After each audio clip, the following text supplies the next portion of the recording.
Hey guys, so I'm back again, Chris O'Sullivan here, and today I'm going to go through the bait that I'm going to be using the weekend. We have a couple of sessions on, so we'll be fishing for whiting dabs, flounders and bass mainly. So lugs and maddies I have, and I have a couple of extra little bits too. And I'm just going to show you what I do to keep them, because there's no point in going to these competitions or sessions. You're after spending a fortune getting their fuel, rods, reels, the whole lot, maybe time off work, and then not bringing good bait with you. It's one of the main things that people need to do is get the best bait you can, and if you can't get the best bait, you sure gotta buy the best bait you can. Substandard bait is where a lot of guys are falling down on their sessions. So Lugworm and Maddies, and I'm going to show you what I do with them.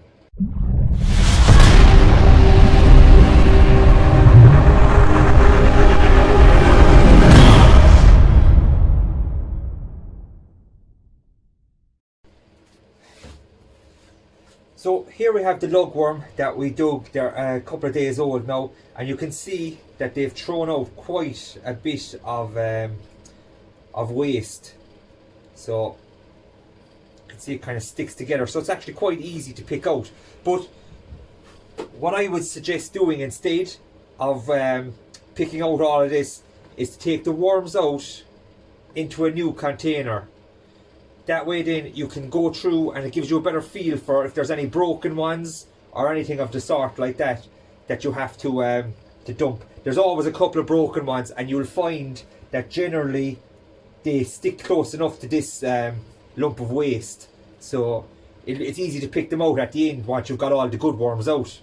Also then, once you finish taking out all the good worms, you'll be able to clean the tray and then reuse it, obviously. So let's get these worms out. There's a lot in this tray, and the reason for it is if there was only 10 or 12 or 15 or 20 or whatever in the tray, it wouldn't make for a very good video because I wouldn't be able to show you. So I've deliberately put more worms in here in order to show you how it'll look. So I'll put them in there now. Usually 20 to 30 worms in a tray is fine. If you don't have a lot of trays, you can push it up to 40 or 50 once they're small, and not for a long time. But you have to be extra diligent when you do that and make sure that you take out any of the dead ones. So you'll see this guy here is a prime example. He looks okay, but you can see him starting to go long and fatten in places, and this is a sure sign that he's not feeding too well. Now you can keep those worms in a separate container. They're good for dabs and things like that. So I put him into the other container. So this is what you're left with. Falling over stuff. So that's going to be my waste tray. I take my good tray over here, and again, I wouldn't have this much normally in, but for a video I will. Collect your seawater. It's going to be the same temperature as the shade. I'm not going to keep these in the fridge because there's no real need. So all I put in is a small drop. You're looking at 1 centimetre or 2 centimetres of water, and you'll be amazed how long they'll keep in that. As you can see, they're gone lovely and red. They do that when the cold kind of hits them. So if they don't get you a bass, I don't know what will.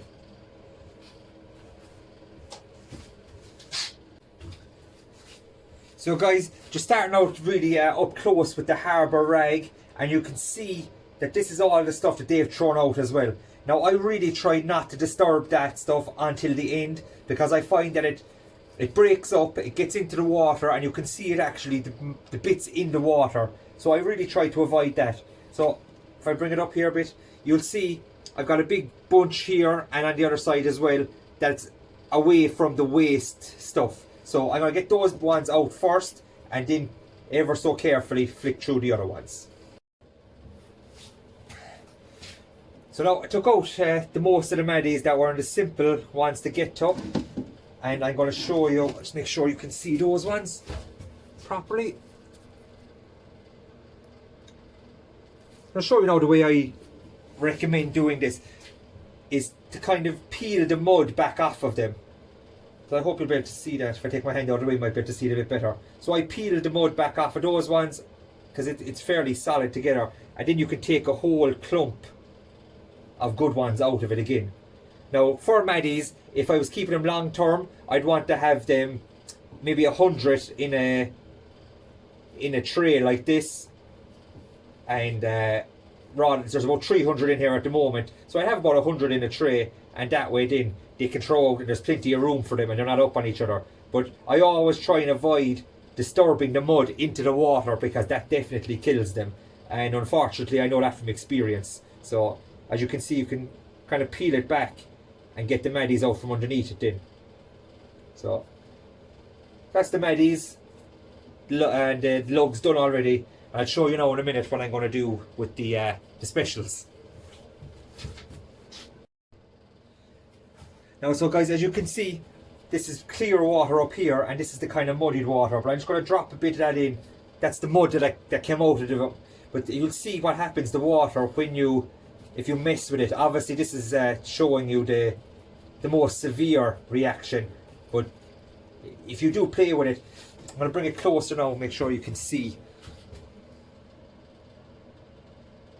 You can see how it kind of clouds up the water when it's dispersed. That's when I found that when it goes like that, gotta get your Maddies out of it immediately, and kind of strain them through fresh salt water in an effort to get them out. Now you'll come across a lot of this as well. Just make sure you can see it. Looks like a perfectly good Maddie, but you'll notice the head is actually missing. So you want to take these ones out and treat them as if they're dead. Now you can see him still moving. So in a competition you could still use him theoretically. But if you want to keep him for any length of time, make sure you take that one out and put it in with the messed up worms, the lugs and stuff like that.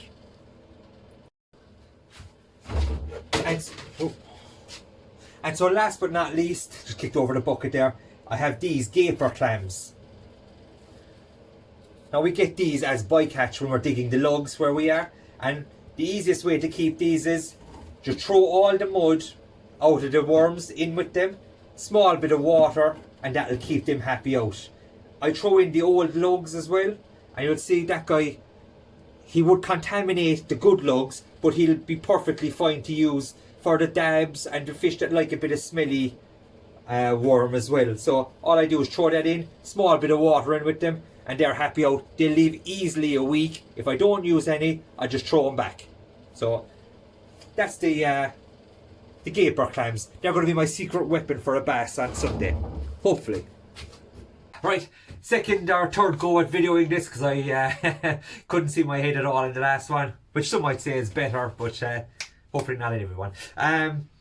So the video, I redid it because a lot of guys have been asking about bait and bait storage. No need to put it in the fridge when it's so cold outside. It's only 4 or 5 degrees today, and that's the forecast for the next couple of days. I don't have heating in the shade, so it'll be at a nice even temperature. The other thing that people will ask about is the gloves. The reason I use the gloves is your body temperature is so much higher than that of the worms, plus you've got the oils and stuff coming off your hands. And one of the top match anglers that I've come across, Alan Mulcahy, recommended before, never put your hands through your worms. Why would you be at them, messing them around, counting them? You're just transferring oils from your hands and the heat of your hands onto the worms, and that's not good for them. So this is just another thing to prolong the life of them. As I only use them in the shade with flicking through the worms and stuff, you get to reuse them an awful lot of times. The ones I use are a blue nitrile, they're called, and they're available from any co-op store. So last thing and not least, thanks for everyone for watching, and if you do enjoy the stuff, please give a subscribe and a like, and every video that you see leave a comment on it. These comments just help YouTube pick out the videos more and put them kind of to the front of the queue for other guys to see too. So once again, thanks very much, and if this video helped you, feel free to show it to your mates. Thanks guys. The cloud in the sky.